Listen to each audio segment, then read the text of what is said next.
Howdy, guys, and welcome to night 79 of the Overnight Feeds recaps for Big Brother Season 24. And welcome to Cliff Notes.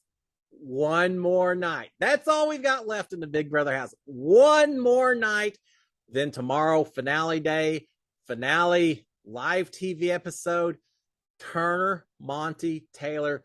One of these three is going to walk out the door to all kinds of confetti. Yeah, that's cool. But what's really cool, they're going to be walking out the door with a check for $750,000, which sounds pretty good. IRS will be talking to them soon after, but it's worth it, right?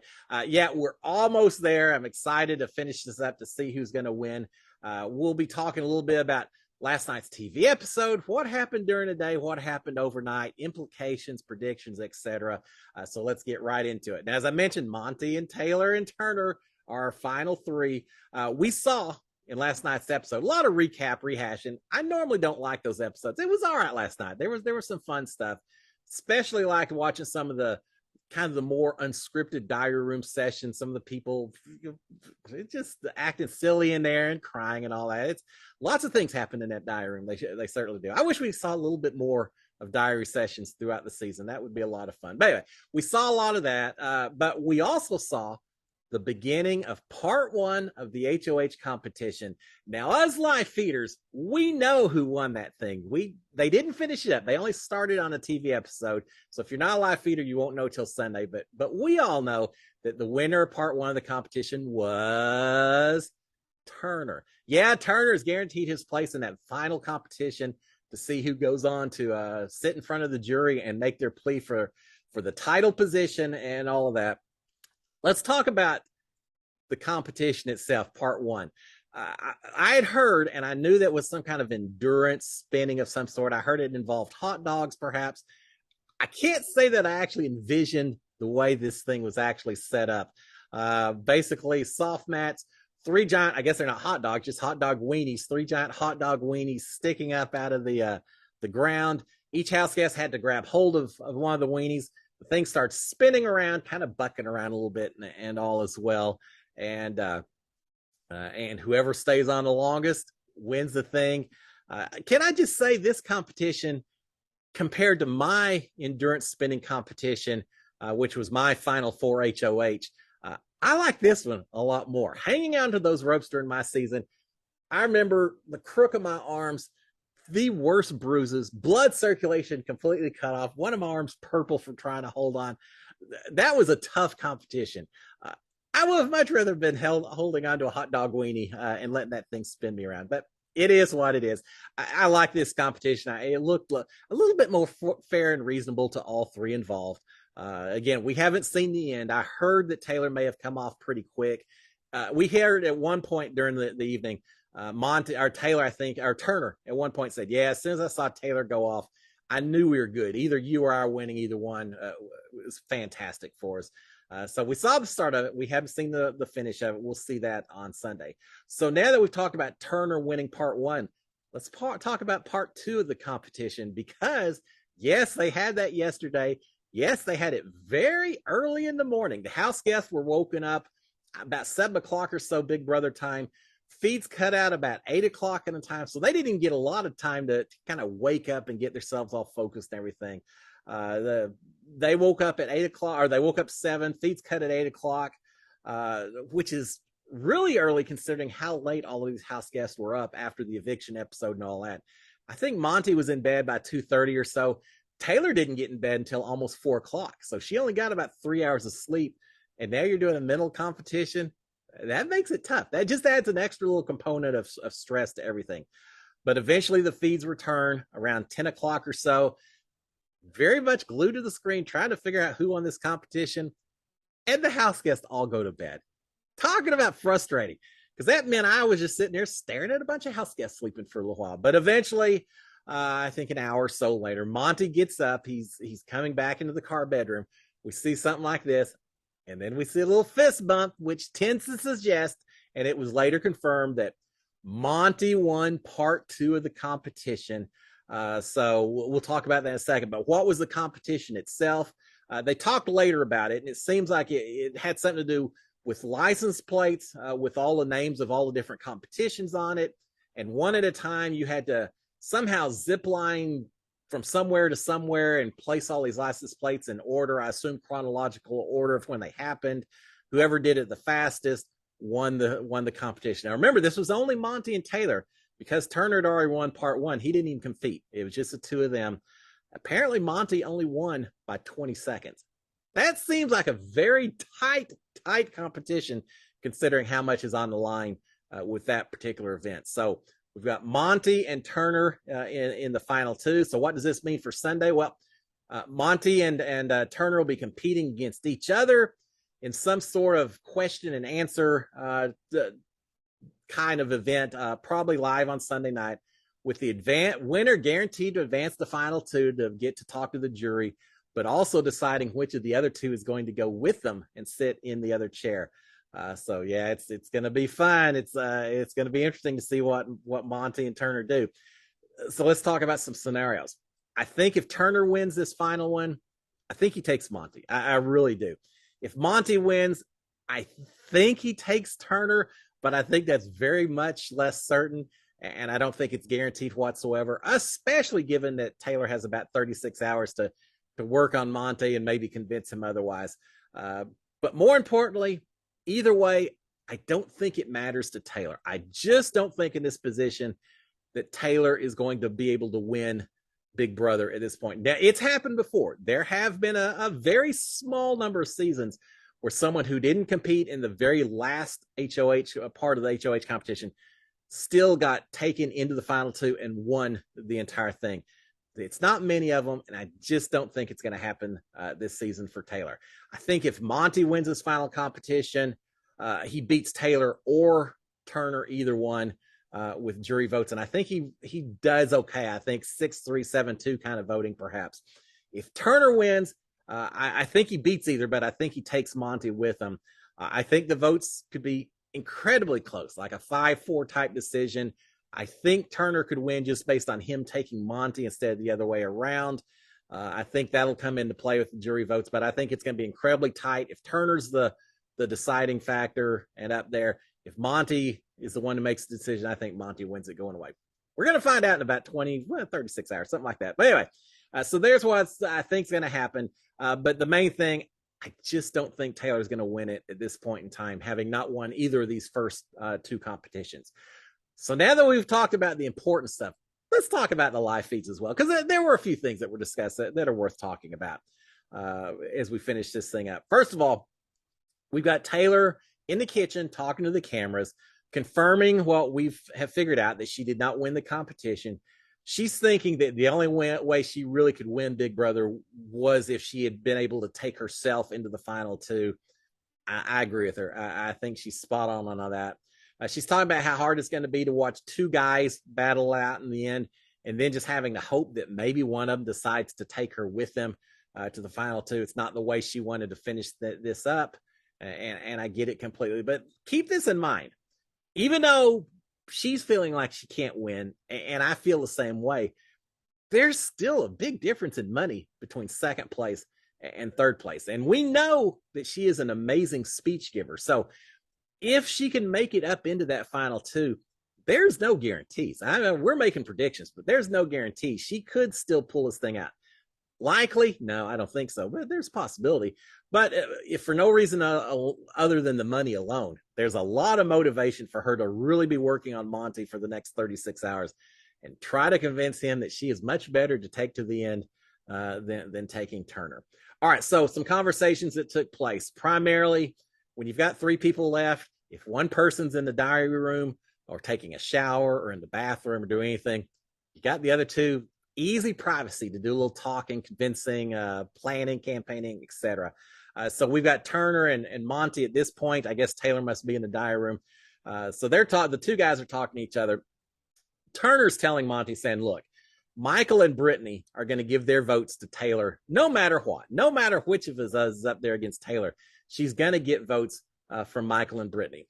And I think he's probably right on that. But there's some ulterior motives for Turner talking about how strong Taylor would be in terms of votes and all that, right? I mean, Turner doesn't want Monty to ever think that if he takes Taylor, he's going to win. He wants to try to promote as much as possible. Taylor's going to be a killer up there if you take her with you, Monty. So, hint, hint, keep that in mind.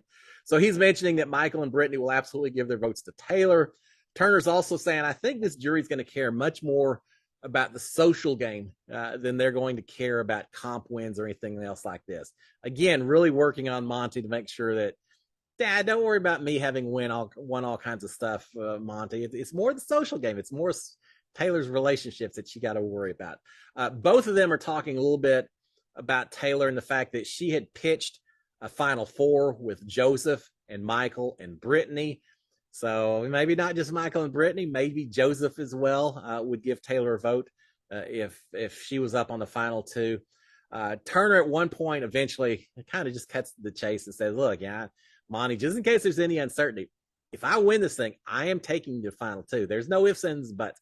I am taking you to final two. Monty never says the same thing back to Turner, though. He's keeping his options open. And I know that's what Turner was pushing for. Monty never said it back that I'll take you, Turner, if I win the thing. We'll see what happens. The three of the house guests eventually start playing rummy at one point. Monty and Taylor are both wanting to learn how to play poker, but they just don't know the rules. Hey, bring some of your prize winnings over here to Texas. I'll teach y'all both how to play poker. We'll work it out. I know how to play poker. Just bring those prize checks with you. We'll play a heck of a poker game. But yeah, they're wishing they knew how to play poker, but instead they're going to play rummy in the house with three people. Monty is talking a little bit about wondering what happens after finale night. How does it work once the show's over and all that? So just a little inside scoop to all of y'all about how that works. The jury, as soon as the show's over, the jury's going to be released right after the show, since I don't think there's any backyard interviews or anything because of still COVID protocols and all that. So without any interviews to be had, as soon as the show's over, the jury's going to be put probably into a van all together, given their phones back, driven back to a sequester location, and said, best wishes with the rest of your life. You're free to do whatever you want. I got to say, as people got their phones back during my season, everyone firing up their phones, most of them immediately going out to social media, seeing what's being said. I'm trying to call my family, figure out where they're at and all that. It is very interesting, very tense as you hear everyone opening up, turning on their phones and waiting to see what the world thinks about everything that's happened during the season. But the jury's all released at that point in time, all said and done. The final three, though, still have to stay with production just a little bit longer. They stay at the sequester spot at least another night because they haven't had a chance to do all their press and everything else. So these three aren't going to quite be released Sunday night. They'll have to do all kinds of press junkets and all that, and then they'll get released as well. It's going to be an exciting bit of time for them as they get to go over everything that has happened. All right, we get, with that conversation finishing up, we get the house guest again talking about the early part of the season. They're talking about Pooch and Jasmine, and just different events, different relationships and such that existed earlier in the season. Eventually, while Turner is in the storage room, or the diary room, I think, Monty and Taylor start talking. And Monty tells Taylor that Turner had said, absolutely, he's taking Monty to final two. But even having said that, Turner thinks that Monty's going to win the thing. And Monty's telling Taylor, saying, Turner was trying to get me to tell him in return that I would take him if I won it. But I haven't said that. Well, he also hadn't told Taylor during this conversation that he would take her if he won either. So he's not committing to anything with either one of these two just yet. Taylor is talking about Brittany a little bit and some of the things that happened. She's saying, look, Brittany has thought for a long time that Turner could win this thing if he makes it to the end. Everyone respects his game and all of that. But he thinks Turner could win it all if he makes it there. They've spent some time talking about the jury, who'll sway the others, who's going to vote based on gameplay, who's going to vote based on feelings, etc. Just a lot of talk trying to hash out these jurors. At one point, Monty tells Taylor, says, look, Turner says he doesn't have enough jury votes to actually win this thing. Taylor immediately says, yeah, that's laughable. There's nothing to that. Again, Taylor wants Monty to think as much as possible that Turner's going to win this thing going away if he makes it to the final two. So she's spinning it the opposite direction and saying, yeah, Turner's just saying that, but there's no way he didn't have the votes. Taylor says at one point that she really hopes that Monty is studying for part 3, which is typically a mental competition answering questions of some sort. It is certainly in Taylor's best interest to help Monty win that comp, because there is a possibility Monty could take her. I don't think Turner's taking her ever. So her best interest to get Monty to win the final thing so he can take her to final 2.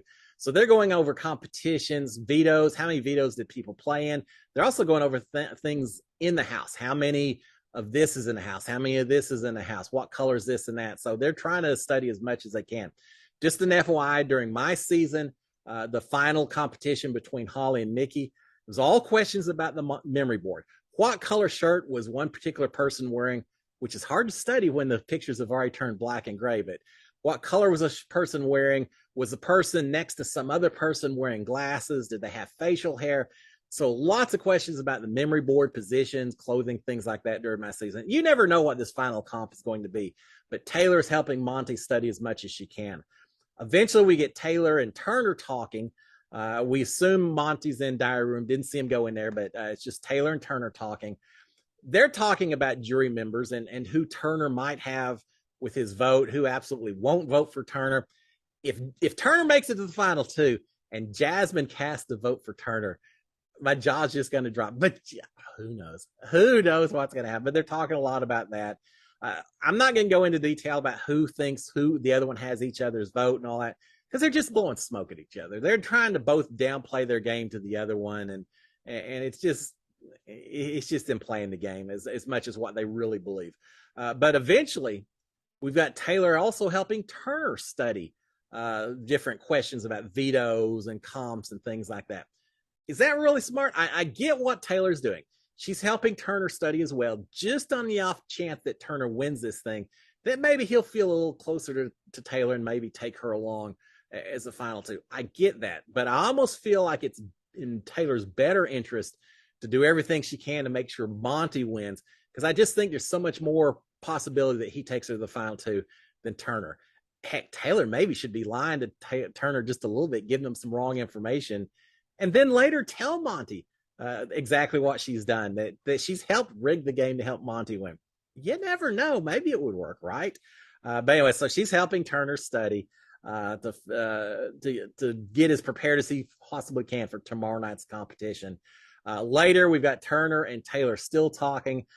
Taylor is telling Turner, saying, look, if you want an easy win, Turner, you shouldn't be taking Monty. Yeah, you probably may, you can beat me easily. Well, I'm not sure I agree with that, but that's what she's telling him. You can beat me easily, but if you want an easy win, it's not going to be by taking Monty to the final 2. So Taylor's doing what she can as well to try to influence these 2 guys. All right, eventually we've got all the house guests talking about sleep schedules at home, how different it is from being here in the house. Yeah, I believe that. I hope that's the case. But they're talking about that a little bit. There's more card playing going on with Taylor and Monty while Turner's cooking dinner for everyone. Dinner at 2:00 in the morning, 4:00 in the morning, Houston time. So a very late night dinner. Why should the last night be any different than, well, I guess tonight's the last night, but why should last night be any different than the rest of the nights? So dinner at 2:00 or so in the morning. Eventually, all the house guests decide to go into the car bedroom where they're going to have a slumber party. Remember, the HOH is locked down. No more HOH, no more backyards for these house guests. So they all end up going into the car bedroom together, having a slumber party. They're talking about TV shows, cell phones, just very much non-game related talk. Eventually, they're all asleep by 3:30 or so, Big Brother time, calling it a night. So now, Saturday, absolutely nothing going on. 24 hours, I guess, of Turner making pitches. Taylor making pitches to both Turner and Monty. I think Monty at this point in time, and Turner especially, but Monty to some degree, they just want to study. They just want to be prepared for the final 2.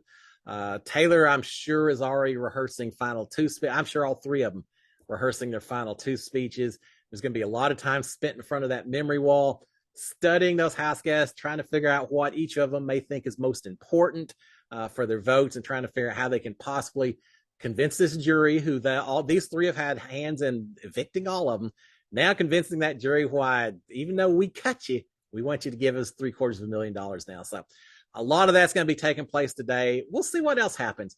I will be back tomorrow morning to give y'all the final overnight feeds recap. Then we got finale tomorrow night. We're going to see who walks away with the big title. It's going to be fun. Again, I think the inside track is Monty winning this thing, but there's still some possibilities there. Guys, y'all have a fantastic Saturday. Giga Maggies, I got some college football to be watching. I'll have that going on one screen. I'll have the live feeds going on the computer as well. Y'all have a great one, guys. I'll be back tomorrow morning. Until then, SKD 143. Cheers, my friends.